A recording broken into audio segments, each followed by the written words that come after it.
Il y a 110 ans, le plus grand et le plus célèbre paquebot de l'histoire sombrait dans les eaux de l'océan Atlantique. Nous connaissons tous l'histoire, et elle nous étonne toujours, même si plus d'un siècle s'est écoulé. Le 10 avril 1912, le Titanic entame son voyage inaugural et quitte Southampton, Angleterre, pour New York.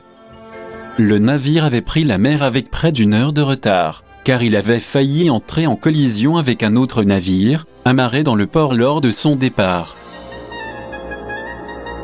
Le Titanic avait pris la mer, avec environ 2224 personnes à bord, passagers et équipage compris. Selon la version officielle, un iceberg traversa sa route, provoquant son issue fatale.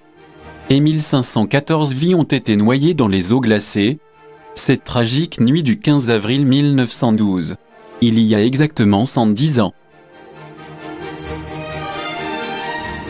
Mais est-ce la véritable cause du naufrage du Titanic? Ou y a-t-il quelque chose d'autre d'inexpliqué lié aux Morgan, Rockefeller et Rothschild? Parmi ces passagers, se trouvaient certaines des personnes les plus riches du monde, ainsi que des centaines d'immigrants irlandais, britanniques et scandinaves, à la recherche d'une vie meilleure en Amérique.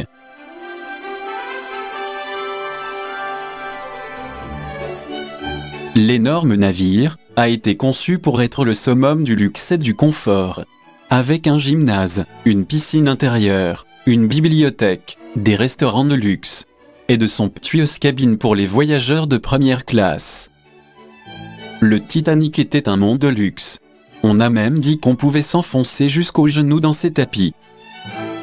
Une comparaison exagérée, qui donne néanmoins des indices sur la mesure dans laquelle les constructeurs ont pris grand soin de chaque détail de son intérieur. Les riches pouvaient s'y sentir encore plus riches. Et les pauvres un peu moins pauvres. À tout cela s'ajouta une publicité vantant la sécurité du Titanic, présenté comme un submersible. L'ingénieur qui l'a conçu, Thomas Andrews, conscient que l'entreprise défiait la démesure, a réalisé des progrès extraordinaires en matière de sécurité. Avec une coque à double fond, divisée en 16 compartiments étanches activés à distance. Personne ne pouvait prévoir quelque chose de pire qu'un accident, qui pourrait briser 2 ou 3 des cloisons, formant ces divisions. Le navire serait resté à flot, même avec 4 compartiments inondés. En outre, le navire était équipé de mesures de sécurité avancées pour l'époque. Cependant, d'autres mesures se sont avérées insuffisantes, car il ne disposait de canaux de sauvetage que pour 1178 passagers, soit un peu plus de la moitié de ceux qui étaient à bord lors de son voyage inaugural, et un tiers de sa capacité totale de 3547 personnes. L'histoire du Titanic, et celle de ses navires jumeaux, l'Olympique et le Britannique, a commencé dans le manoir londonien de Lord James Peary, associé principal du plus grand chantier naval du monde, Harland & Wolff, à Belfast en Irlande du Nord. James Peary a rencontré dans la nuit du 10 juin 1907, Bruce Ismay, directeur général de la compagnie maritime White Star Line, et ils décidèrent de construire les 3 plus grands navires du monde. Cette nuit-là, ils ont également décidé des noms pour chaque navire. Le premier s'appellerait Olympique, le second Titanic, et le troisième Gigantic. Un nom qu'ils ont changé en britannique après la tragédie du Titanic. Sur les 14 000 ouvriers du chantier naval, il a fallu environ 3 000 ouvriers travaillant intensivement pendant 27 mois pour achever la construction du Titanic. Et 27 000 tonnes du meilleur acier de l'époque.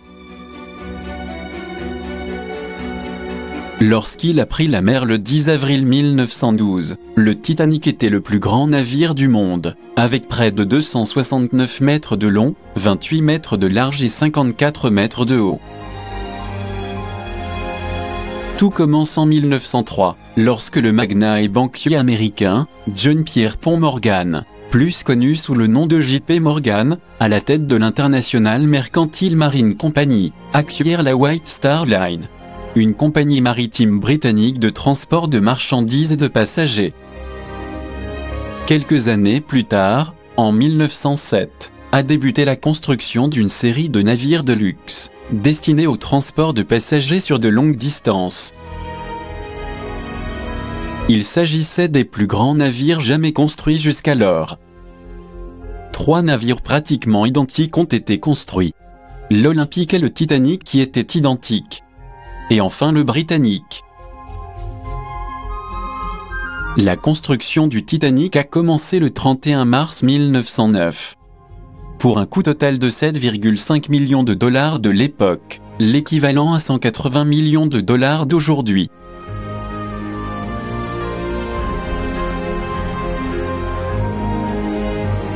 John Pierpont Morgan, un homme d'affaires milliardaire qui maîtrisait la finance d'entreprise, est connu pour avoir créé des sociétés telles que J.P. Morgan et compagnie, General Electric et US Steel. Il est l'un des participants les plus connus à un événement historique appelé la panique financière de 1907. Une crise financière qui avait mis en faillite de nombreuses banques et entreprises. Tandis que la bourse de New York avait chuté de 51% par rapport à sa valeur de l'année précédente. Ça a été une tragédie pour beaucoup de personnes. À l'époque, Morgan était l'un des hommes les plus riches du monde. Cependant, sa vie a également une connotation quelque peu inquiétante, sinistre et mystérieuse. Par exemple, il aurait commencé sa carrière financière à l'âge de 24 ans, en achetant secrètement des armes cassées de la guerre civile pour 3 $ pièce, puis en les revendant pour 22 $ pièce. Il a commencé en faisant une arnaque, et ça n'a certainement pas aidé sa réputation. Mais sans aucun doute, le scandale le plus notoire de J.P. Morgan est lié à la tragédie du Titanic en 1912. Des éléments liés à la politique américaine peuvent entrer en ligne de compte. Mais ce qui est le plus effrayant, c'est la possibilité que quelqu'un envisage une tragédie maritime pour se débarrasser de son éventuel concurrent. Et réaliser ses plans politiques et financiers sans entrave. Comme cela a toujours été le cas pour l'élite financière. Cependant, avant de montrer les faits réels du naufrage du Titanic, il est nécessaire de revenir quelques années en arrière, en 1898. L'histoire du Titanic telle que nous la connaissons a un fond assez particulier. En 1898, un écrivain du nom de Morgan Robertson, officier de marine américain, a publié un roman intitulé « Futilité » ou le naufrage du Titan. Le roman raconte l'histoire d'un paquebot de croisière, considéré comme un submersible, qui voyageait à une vitesse trop élevée, et qui s'est écrasé contre un iceberg dans l'Atlantique Nord, tuant la plupart des personnes à bord.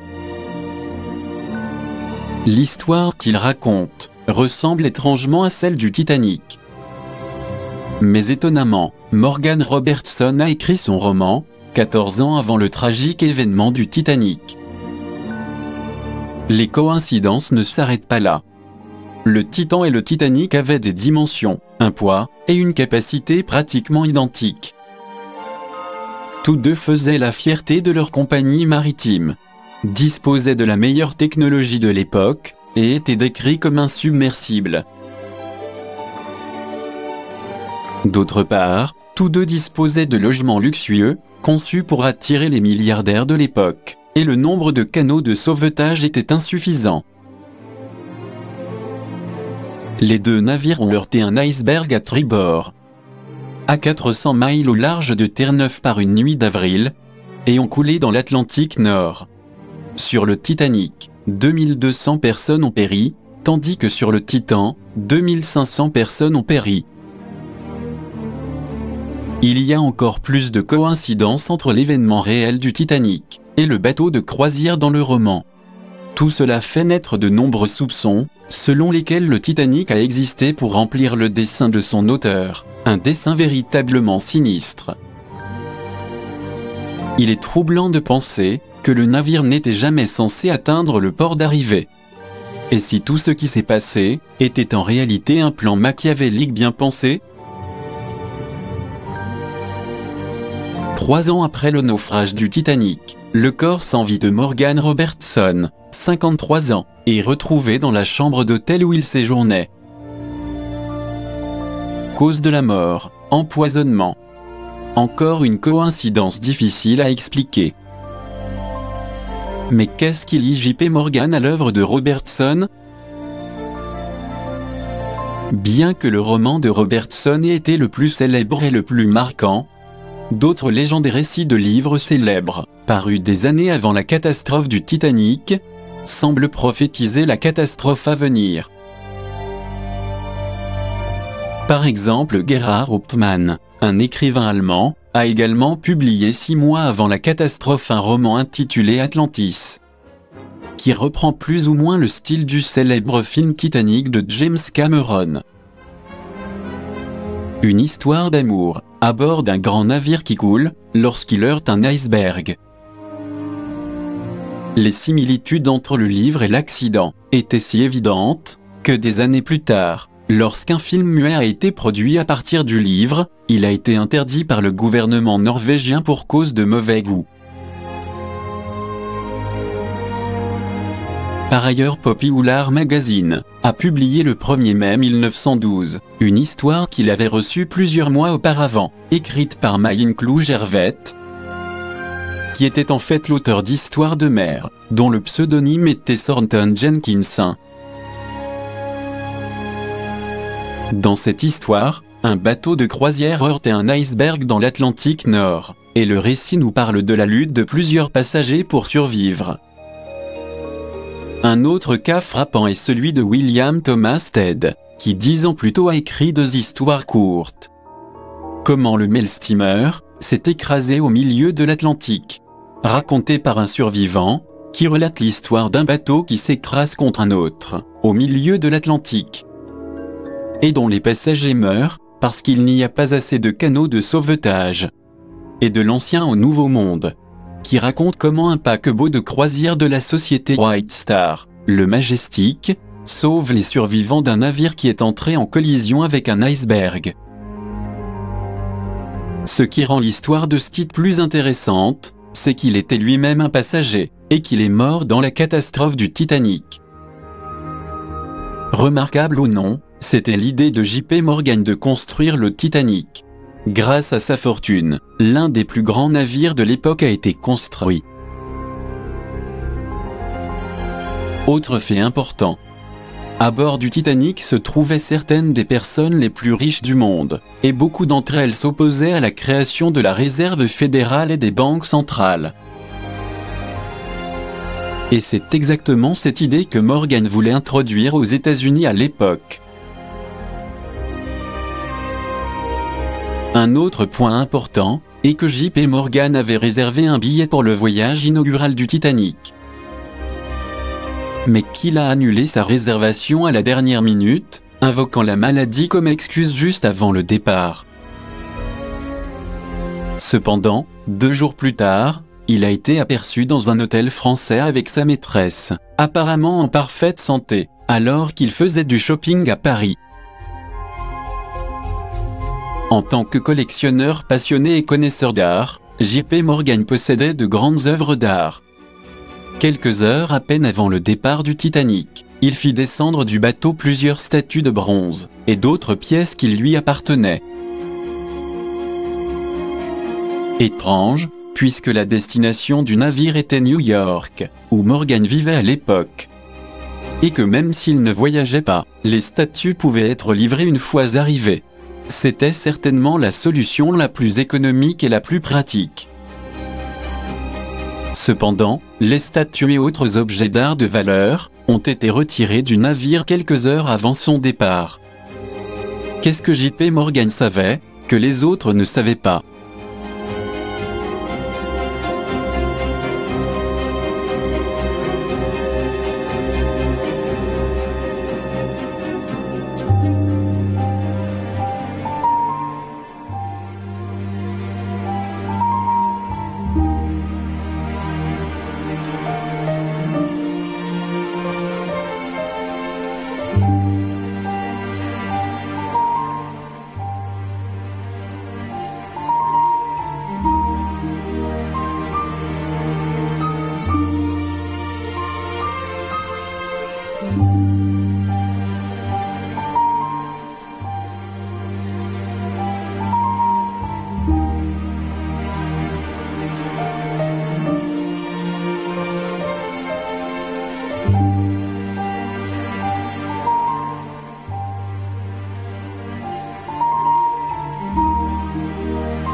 Morgan n'était sûrement pas le seul à avoir annulé son voyage.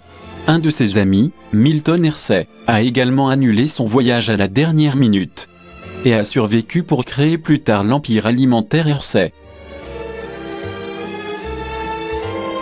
Le célèbre industriel et collectionneur d'art Henry Clay Frick et l'homme politique et diplomate américain, Robert Bacon, ont également annulé leur voyage à la dernière minute. Lord William James Peary, président du chantier naval où le Titanic a été construit, a également refusé catégoriquement au dernier moment de voyager. Il est évident qu'il savait quelque chose du plan sombre et sinistre de Morgan, et de son navire de la mort. Quel rôle les jésuites ont-ils joué dans le naufrage du Titanic? D'après l'histoire, plusieurs personnes étaient impliquées dans cette conspiration fatidique, menée par l'élite jésuite Illuminati du Vatican. Il y a également eu un autre événement très étrange. L'homme le plus puissant d'Irlande, le jésuite Francis Browne, est monté à bord du navire à Southampton, caméra au point. Il a passé la journée entière à prendre des centaines de photos et de plans à l'intérieur du bateau, y compris des photos de personnes importantes qui allaient y mourir. Et le lendemain, il est descendu du bateau dans le port de Cork. Pendant son séjour sur le bateau, Browne s'est lié d'amitié avec une famille très riche, qui lui a offert de payer le voyage complet à New York avec le retour à Londres. Il a décliné cette offre, en disant que ses supérieurs lui avaient ordonné de descendre à Cork, mais quelques minutes avant de débarquer, il a eu une réunion privée avec le capitaine Smith. Il est également très étrange qu'une cinquantaine de passagers de première classe aient annulé leur billet à la dernière minute, et que par coïncidence, tous soient des amis ou des collègues de Morgan. Est-il possible qu'il s'agisse d'une simple coïncidence? Pourquoi n'ont-ils pas voulu monter à bord? Y avait-il aussi un lien secret entre la religion catholique Illuminati et les principaux conspirateurs? C'est précisément à cette époque que se développait un mouvement financier de contrôle de la part des grandes fortunes. dirigée par les principaux acteurs des organisations appartenant aux familles Morgan, Rockefeller et Rothschild, qui prétendaient à la création du système de réserve fédérale des États-Unis. Cela signifiait qu'une banque centrale contrôlerait l'économie américaine.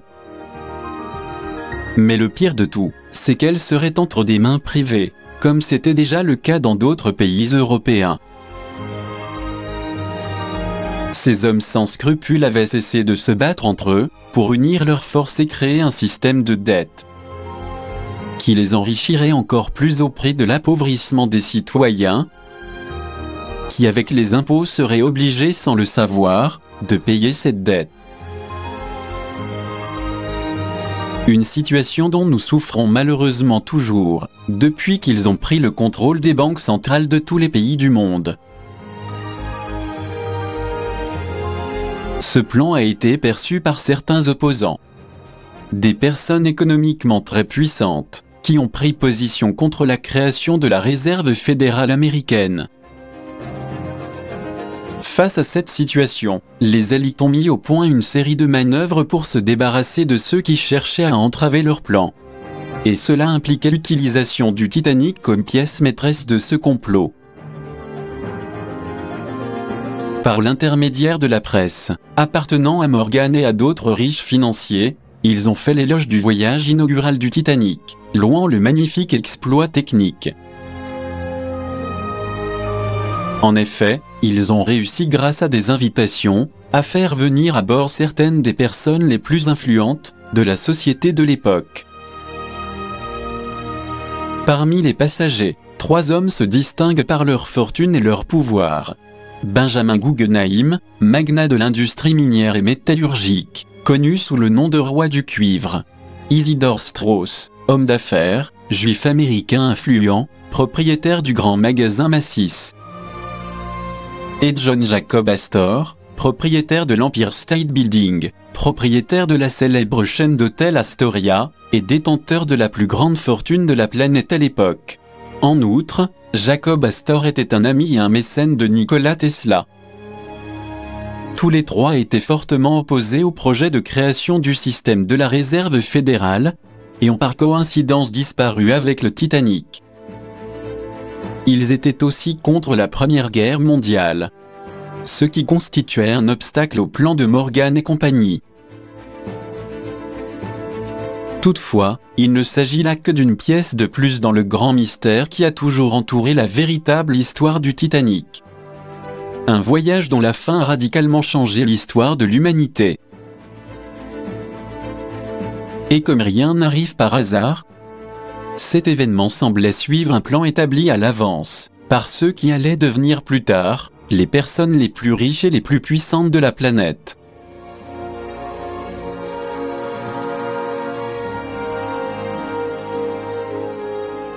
Tout indique que J.P. Morgan a construit le Titanic pour se débarrasser de la concurrence et créer la Réserve fédérale, en suivant les préceptes de l'ordre des Jésuites, qui est l'un des ordres religieux les plus influents de l'Église catholique.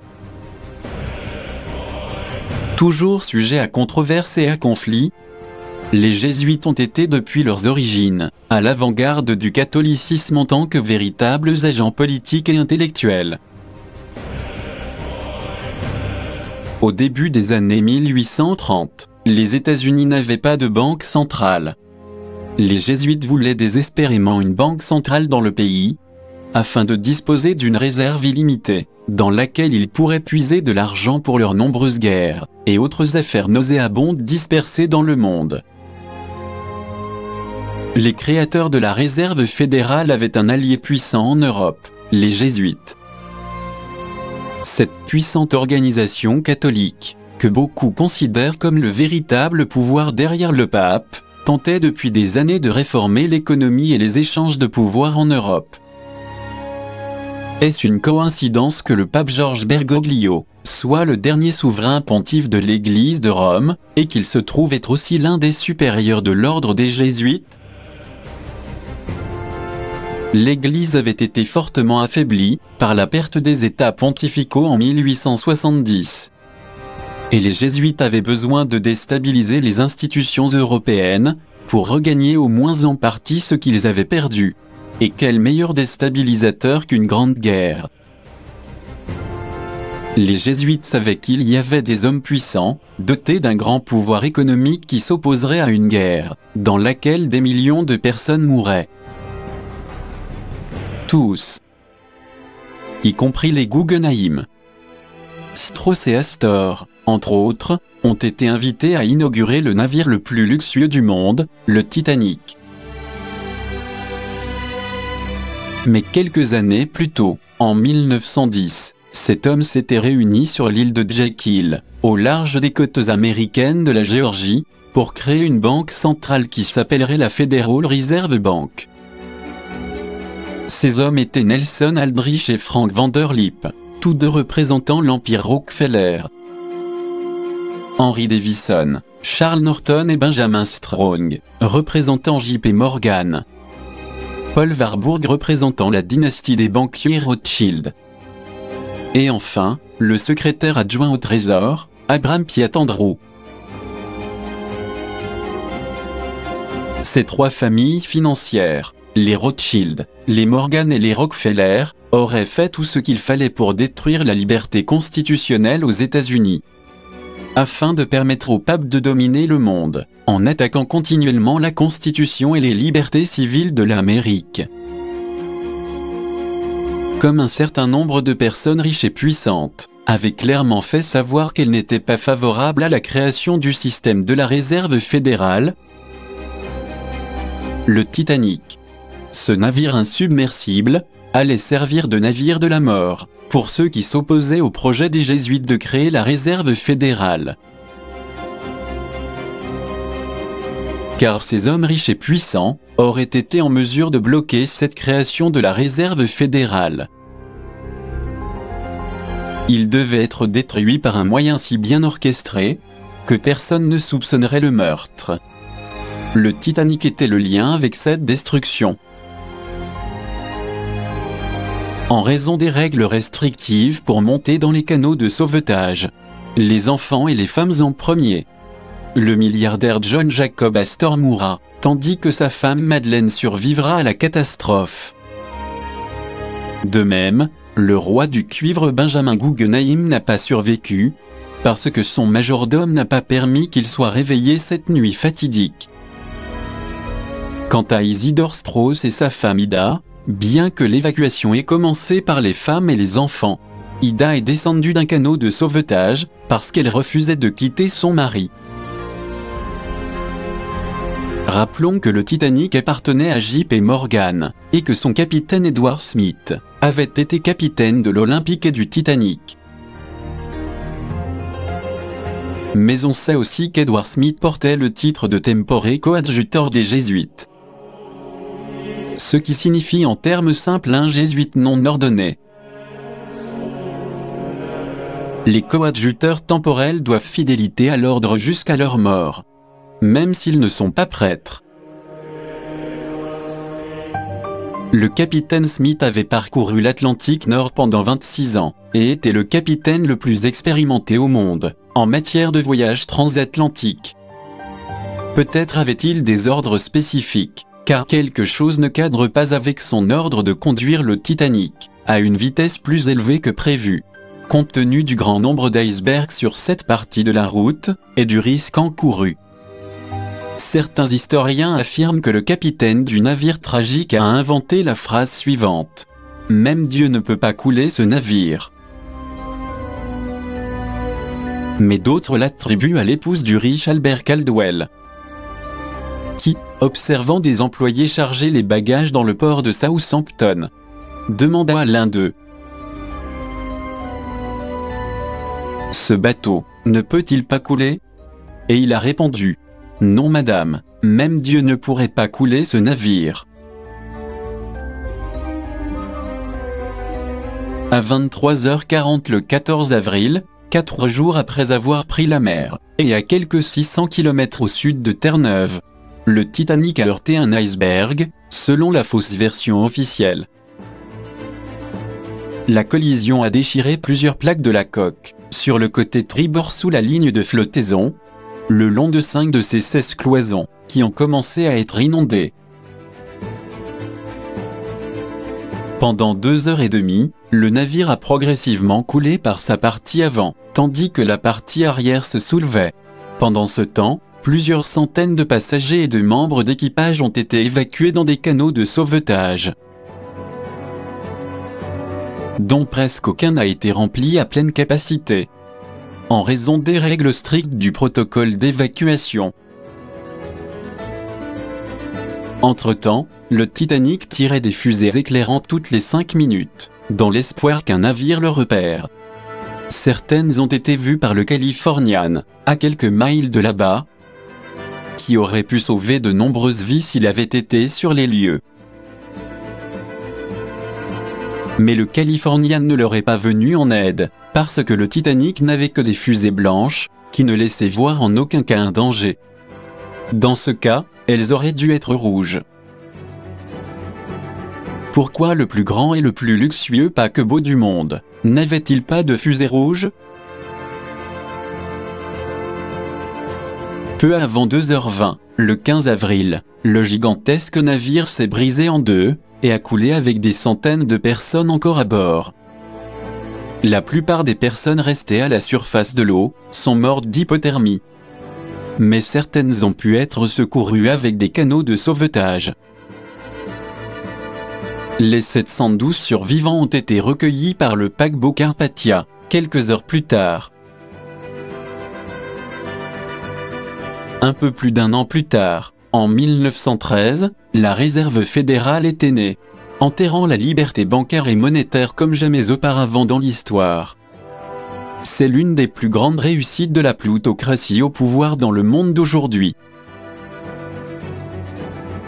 Un fait qui a signifié une avancée du socialisme bancaire, et qui est depuis le krach de 1929, jusqu'à aujourd'hui, la cause ultime de nos crises économiques et de nos récessions. Finalement, 2 ans après la catastrophe du Titanic, la Première Guerre mondiale éclate, consolidant les États-Unis, gérés par la Réserve fédérale nouvellement créée, comme la superpuissance mondiale, tandis que l'Église catholique regagne des positions de pouvoir en Europe. Le Titanic semble avoir été une grande conspiration, une de plus parmi tant d'autres, pour l'imposition d'un nouvel ordre mondial de socialisme et de fascisme ultra riche, destructeur des droits et des libertés fondamentales des citoyens, dont le but est d'opprimer et de contrôler les États et les nations, ainsi que l'économie mondiale, en créant des esclaves au service de l'élite satanique et génocidaire, dirigée par les sombres Illuminati jésuites.